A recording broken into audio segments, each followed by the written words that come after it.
दोस्तों, बिजनेस शुरू हो चुका है। अब हमारे पास कैश भी है और कुछ कैश बैंक में भी जमा है।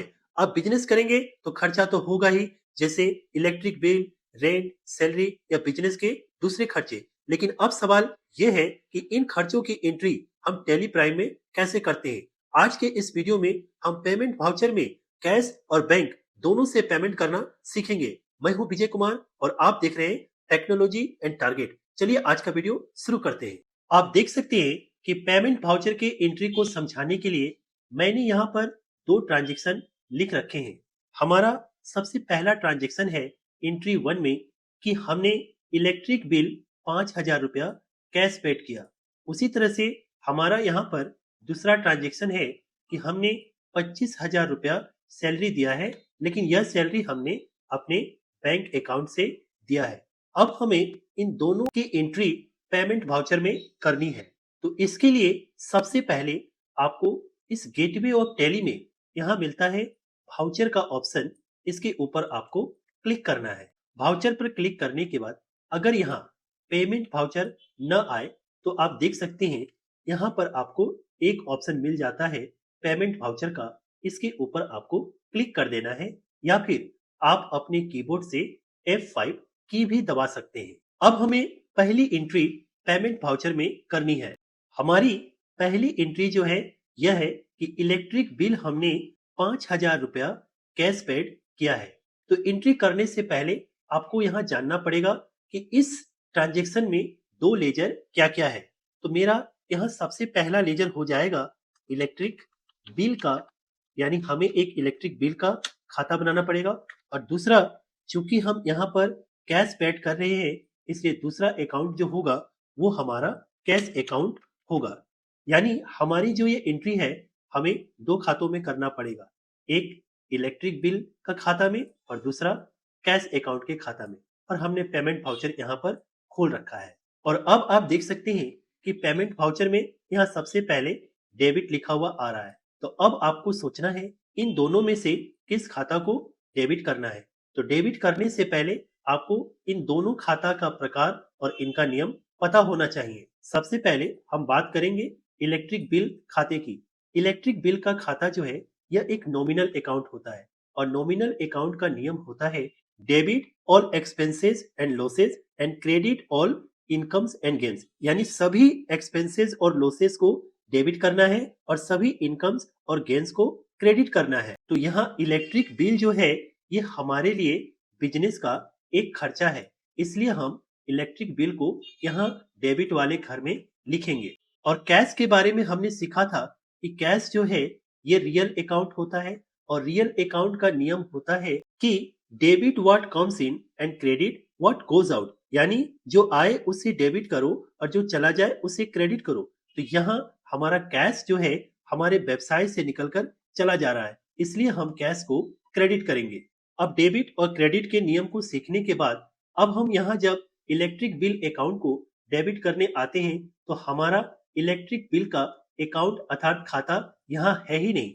तो आपको इस क्रिएट बटन के ऊपर क्लिक करना है और इलेक्ट्रिक बिल का एक खाता बना लेना है। क्रिएट बटन पर क्लिक करते ही आपका लेजर क्रिएशन का विंडो खुल जाता है। यहाँ आपको अपने खाते का नाम लिखना है। जैसे हमने यहाँ अपने खाते का नाम लिख दिया electric bill account. Electric bill account लिखने के बाद आपको इंटर दबाना है। इंटर दबाने के बाद ये अंडर आपको इलेक्ट्रिक बिल के लिए एक ग्रुप चुनना है। ये सबसे महत्वपूर्ण स्टेप्स है। अब इलेक्ट्रिक बिल जो है ये आपका एक तरह का खर्चा है, इसलिए यहाँ से आपको इसके लिए इस इनडायरेक्ट एक्सपेंसेस को चुन लेना है। इनडायरेक्ट एक्सपेंसेस को चुनने के बाद आपको अपने कीबोर्ड से Ctrl+A बटन दबाना है। जैसे ही आप Ctrl+A बटन दबाते हैं, ये देखिए डेबिट में आपका इलेक्ट्रिक बिल का अकाउंट यहाँ पर आ जाता है और यहाँ अब आपको इस डेबिट के अंदर 5,000 रुपया लिखना है। तो चलिए मैं अपने कीबोर्ड से यहाँ 5,000 टाइप कर देता हूँ। 5,000 टाइप करने के बाद आपको इंटर बटन दबाना है। जैसे ही आप इंटर बटन दबाते हैं आप इस क्रेडिट वाले घर में चले आते हैं। आपको दोबारा फिर से एक बार इंटर बटन दबाना है। इंटर बटन दबाते ही फिर से आपके सामने लिस्ट ऑफ लेजर अकाउंट खुल जाता है। यहाँ आप कैश पेमेंट कर रहे हैं, इसलिए आपको इस कैश को सिलेक्ट करना है। कैश को सिलेक्ट करने के बाद अपने कीबोर्ड से इंटर दबाइए। यहाँ देखिए आपका कैश फिल हो जाता है और यहाँ ऑटोमेटिक 5000 चला आता है। अब आपको फिर से इंटर बटन को दबाना है। इंटर बटन को दबाते ही आप इस नरेशन वाले घर में चले आते हैं। अब आपको यहाँ पर एक नरेशन लिख देना है, जैसे मैंने लिख दिया बिंग इलेक्ट्रिक बिल पेड। उसके बाद आपको फिर से इंटर बटन दबाना है। इंटर बटन दबाते ही आपके सामने एक्सेप्ट विंडो खुल जाता है। आपको इस यस के ऊपर क्लिक करना है या अपने कीबोर्ड से वाई बटन को प्रेस करना है। जैसे ही आप वाई के ऊपर क्लिक करते हैं, आपका एक पेमेंट वाउचर का एंट्री हो जाता है। अब देखिए हमारी दूसरी entry salary ₹25,000 paid from bank account, यानी बैंक अकाउंट से हमने 25,000 रुपया सैलरी दिया। अब इसकी एंट्री हम पेमेंट वाउचर में कैसे करेंगे? सबसे पहले आपको यहाँ जानना पड़ेगा कि यहाँ दो लेजर क्या क्या बनेगा। क्योंकि हम यहाँ सैलरी दे रहे हैं, इसलिए हमारा पहला लेजर अर्थात पहला खाता जो है वो सैलरी का बनेगा, और दूसरा हम सैलरी जो है अपने बैंक अकाउंट से दे रहे हैं, इसलिए हमारा दूसरा खाता जो होगा वो बैंक अकाउंट का होगा। तो चलिए हम यहाँ पर अपने लेजर का नाम लिख लेते हैं सैलरी अकाउंट, और दूसरा जो हमारा खाता है वो हो गया बैंक अकाउंट। अब यहाँ इन दोनों खातों के नियम को समझिए। सबसे पहले हम सैलरी अकाउंट को समझेंगे। सैलरी एक तरह का नॉमिनल अकाउंट है, और नॉमिनल अकाउंट का नियम होता है debit all expenses and losses and credit all incomes and gains. तो सैलरी हमारा एक तरह का खर्चा है, इसलिए हम सैलरी को डेबिट कर देंगे, यानी इस डेबिट वाले घर में यहाँ पर हम सैलरी को लिखेंगे। बैंक अकाउंट जो है यह पर्सनल अकाउंट होता है, और पर्सनल अकाउंट का नियम होता है debit the receiver and credit the giver, यानी पाने वाले को डेबिट करो और देने वाले को क्रेडिट। इस केस में सैलरी जो है वो बैंक अकाउंट से दिया जा रहा है, यानी बैंक अकाउंट जो है यहाँ देने वाला है, इसलिए हम बैंक अकाउंट को क्रेडिट करेंगे। तो इस पेमेंट वाउचर की एंट्री में यहाँ हमें सैलरी अकाउंट लिखना है, लेकिन यहाँ हम देख सकते हैं कि हमारे लिस्ट ऑफ लेजर अकाउंट्स में यहाँ पर सैलरी अकाउंट नहीं है।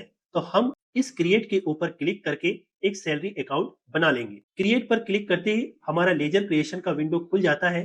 अब हम यहाँ पर सैलरी अकाउंट टाइप कर देते हैं। मैंने यहाँ पर सैलरी अकाउंट टाइप कर दिया, अर्थात मैंने अपने खाते का नाम लिख दिया है। उसके बाद हम इंटर बटन दबाएंगे, फिर इंटर दबाएंगे।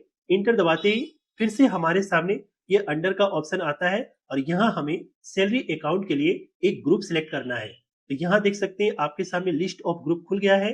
सैलरी जो है वो एक तरह का खर्चा है, और ये हमारा इनडायरेक्ट खर्चा है, इसलिए हम सैलरी अकाउंट को भी इनडायरेक्ट एक्सपेंसेस के अंदर ही रखेंगे। यहाँ पहले से ही इनडायरेक्ट एक्सपेंसेस सिलेक्टेड है, क्योंकि इसके पहले हमने इलेक्ट्रिक बिल वाले अकाउंट को भी इनडायरेक्ट एक्सपेंसेस किया था। बस इनडायरेक्ट एक्सपेंसेस सिलेक्ट करने के बाद आपको अपने कीबोर्ड से Ctrl+A बटन को दबाना है। जैसे ही आप Ctrl+A बटन को दबाते हैं, आपका सैलरी अकाउंट बन जाता है और इस डेबिट वाले घर में यहाँ फिलअप हो जाता है। अब आपको यहाँ डेबिट के नीचे इस बॉक्स में कितना रुपया आप सैलरी दे रहे हैं, यहाँ आपको टाइप करना है। जैसे मैंने यहाँ पर 25,000 रुपए लिख दिए। लिखने के बाद आपको अपने कीबोर्ड से इंटर दबाना है। इंटर दबाते ही आप इस क्रेडिट वाले घर में आ जाते हैं। फिर से आपको इंटर दबाना है। दोबारा इंटर दबाते ही आपके सामने एक क्रेडिट का बॉक्स खुल जाता है। यहाँ पर आपको अपना लेजर सिलेक्ट करना है। तो इस केस में हम बैंक अकाउंट से पैसा दे रहे हैं, इसलिए हम यहाँ पर अपने बैंक अकाउंट को सिलेक्ट कर लेंगे, state bank of India. Bank account को सिलेक्ट करने के बाद आपको अपने कीबोर्ड से इंटर दबाना है। इंटर दबाते ही आप देख सकते हैं कि यहाँ आपका बैंक अकाउंट फिल हो जाता है और यहाँ 25,000 अपने आप फिल हो जाता है। अब आपको फिर से इंटर बटन दबाना है। इंटर बटन दबाते ही आपके सामने बैंक एलोकेशंस का विंडो खुल जाता है, जो आपसे जानना चाहता है कि आपने 25,000 रुपए कैसे दिए, चेक के माध्यम से दिए या फिर किसी दूसरे माध्यम से। तो फिलहाल मैं इसे चेक ही रहने देता हूं, और इसे एक्सेप्ट करने के लिए फिर से आपको अपने कीबोर्ड से Ctrl+A बटन को दबाना है। Ctrl+A बटन को दबाते ही बैंक एलोकेशन का विंडो एक्सेप्ट हो जाता है और आप इस नरेशन वाले घर में चले आते हैं। यहाँ अब आपको टाइप कर देना है salary paid from bank account. बस इतना लिखने के बाद आपको कीबोर्ड से इंटर बटन दबाना है। इंटर बटन दबाते ही फिर से आपके सामने एक्सेप्ट का विंडो खुल जाता है। आपको इस यस के ऊपर क्लिक करना है। क्लिक करते ही आपका पेमेंट वाउचर का दूसरा एंट्री भी सक्सेसफुली हो जाता है। तो दोस्तों, आज के इस वीडियो में हमने टेली प्राइम में पेमेंट वाउचर में एंट्री करना सीखा। हमने सीखा कि कैसे हम कैश और बैंक से पेमेंट करते हैं। अगर आपको यह वीडियो पसंद आया तो वीडियो को लाइक करें और पूरा टेली प्राइम बिल्कुल बेसिक लेवल से लेकर एडवांस लेवल तक सीखने के लिए टेक्नोलॉजी एंड टारगेट को सब्सक्राइब करना ना भूलें। मिलते हैं अगले पार्ट में। जय हिंद।